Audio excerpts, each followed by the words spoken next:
You might want to sit down for this because something big just went down in West Africa. So, picture this: giant trucks, armored vehicles and military gear rolling across the border from Ghana straight into Burkina Faso. Not just a few supplies, we're talking about a convoy carrying billions worth of high-tech equipment. This wasn't just some routine delivery.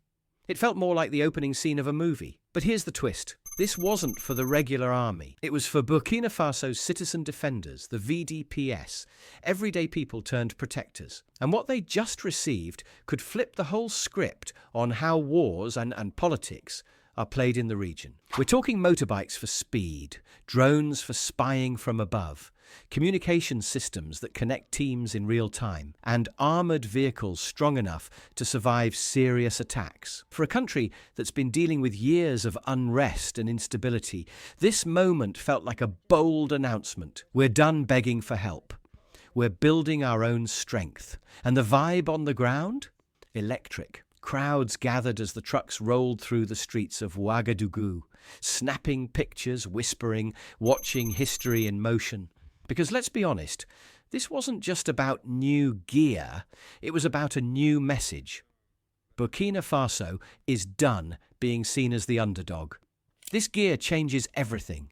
It gives the VDPs speed, safety, and serious confidence. No more waiting around with outdated tools while insurgents run wild.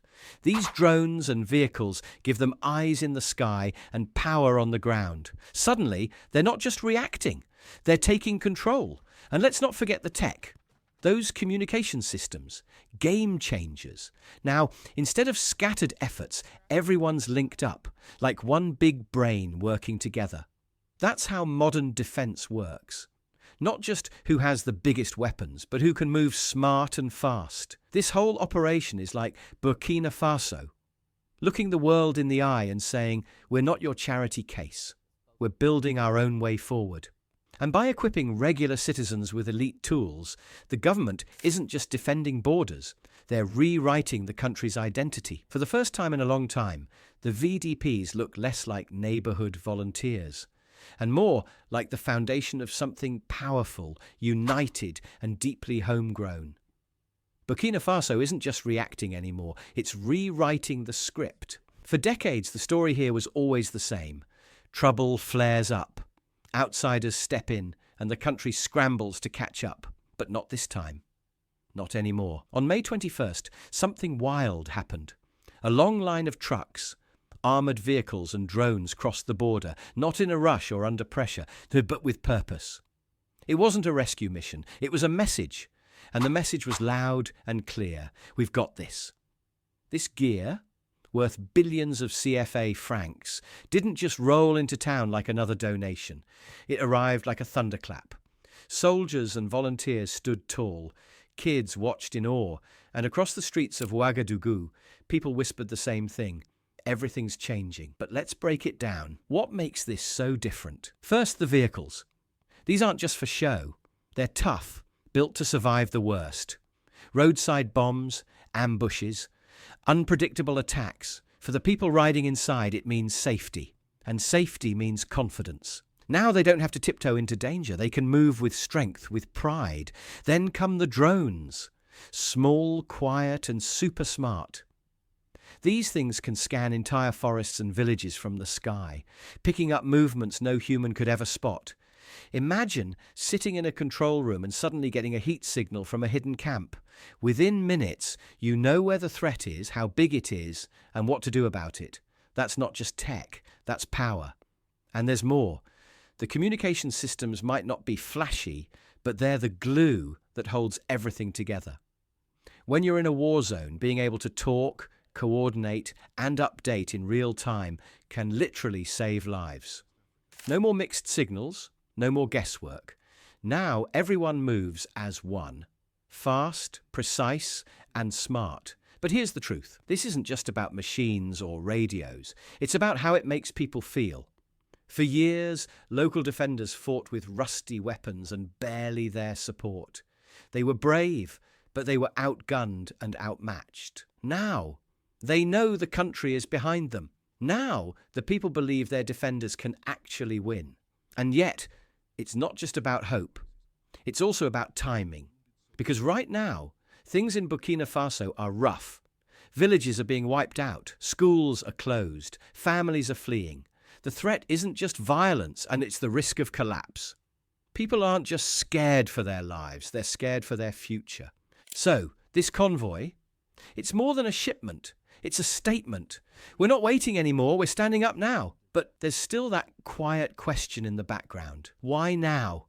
Why this level of firepower suddenly after all these years? Who made this happen? And what's the plan? Because this move wasn't random, it was calculated. And it's coming at a time when the stakes couldn't be higher. Something is shifting in Burkina Faso, and at the center of it all is a young, fearless leader, Captain Ibrahim Traore. He's not just fighting back against armed threats, he's doing something bigger. He's taking back the right to choose what happens next in his country. For decades, Burkina Faso, like many African nations, had to rely on Western countries for support. But that help often came with a catch. You want equipment? Fine, but first, sign this agreement. You want aid? Sure, but play by our rules. Traoré, he's had enough. Instead of waiting for approval from people thousands of miles away, he's choosing a new path, one where Burkina Faso makes the decisions and owns its destiny. And that huge military convoy we talked about, it says we're not the side story anymore. We're writing our own headline. But big moves like this always raise questions. Where did this gear come from? Who helped make it happen? And what might they want in return? To answer that, you've got to zoom out, because this isn't just about Burkina Faso. It's part of a bigger shift happening all over Africa. Countries across the continent are waking up, pushing back against the same old playbook and building new friendships based on their own needs, not just what the West wants. And guess who's been watching closely? Russia. Over the past few years, Russia's been reconnecting with African nations, reminding them of old ties from Soviet times. But it's not just about friendship. Russia sees Africa as a chance to shake up global power. And that means helping countries like Burkina Faso break free from Western influence. There are whispers that Russian military advisors are already on the ground. Some even say the Wagner Group, that powerful, shadowy military company, is involved behind the scenes. But Russia isn't the only one playing the long game. China's been in the picture too, just quieter. While Russia might show up with soldiers and weapons, China arrives with tools, tech, and long-term plans. Many believe those advanced communication systems in the convoy, probably made in China, because while Russia pushes hard with muscle, China plays it smart with machines. And all of this, the convoy, the upgrades, the bold stand. It's not just Burkina Faso saying, we're ready to fight. It's Burkina Faso saying, we're tired of being pushed around.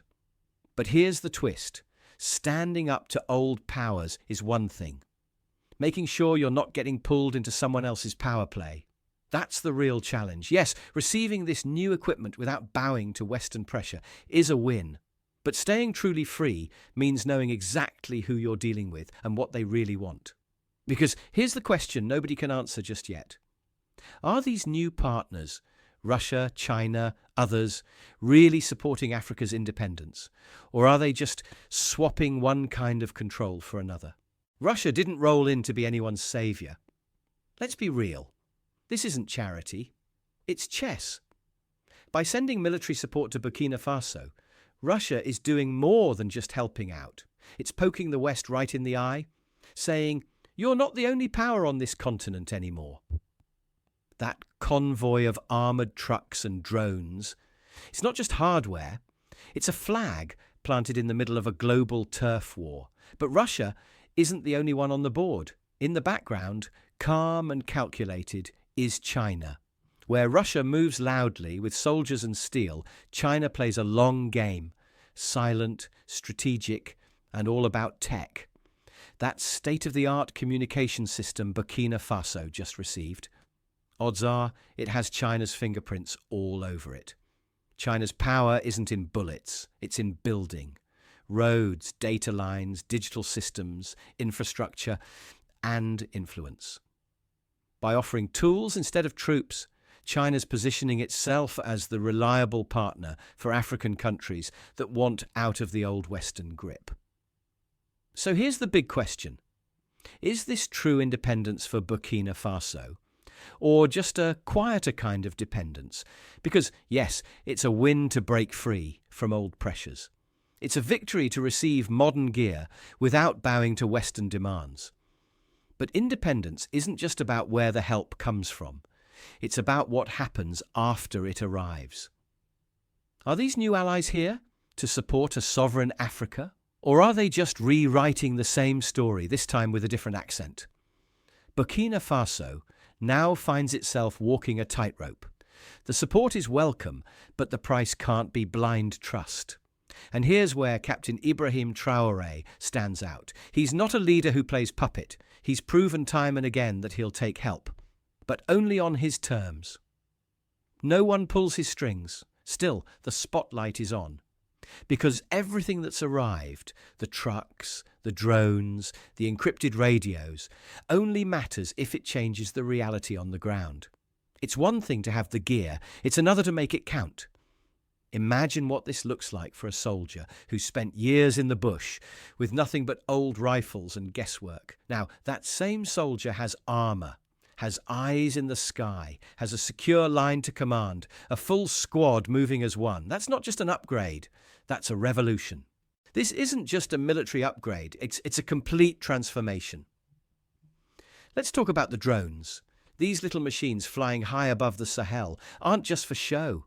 They're eyes in the sky. With them, the army can now spot enemy hideouts long before an attack happens. Forests and deserts that once gave insurgents cover. Not anymore. The element of surprise is no longer theirs. And the armoured vehicles? Game-changing. Before, soldiers travelled exposed, vulnerable to roadside traps, surprise ambushes and sabotage. Every trip felt like a roll of the dice. But now, they move like a force of nature. These trucks aren't just about steel and protection. They bring confidence. They turn fear into strategy. They allow troops to reclaim areas that were once considered lost and defend places that truly matter. And the most underrated piece of all this: communication. One wrong message, one missed command. That's all it takes to turn a mission upside down. But now, with these advanced systems in place, soldiers aren't guessing. Everyone from drone pilots to boots on the ground is synced in real time. No more confusion, no more hesitation, just precision. But what's happening here isn't just tactical, it's deeply personal. For people in Burkina Faso, this convoy means something far greater than machines and gadgets. It means hope. It means mothers walking to market again without fear. It means schools opening their doors after months of silence. It means laughter returning to playgrounds that were once abandoned. For entire communities, it's the first sign that things might finally change, not just for a day, but for good. And for the country, this moment is historic. Under Captain Ibrahim Traore, Burkina Faso is no longer waiting to be rescued. It's standing up. For too long, the nation depended on outside help that came with a price tag, influence, conditions, control. But this delivery, this choice, this stand, it's different. It's Burkina Faso saying, we decide who we are now.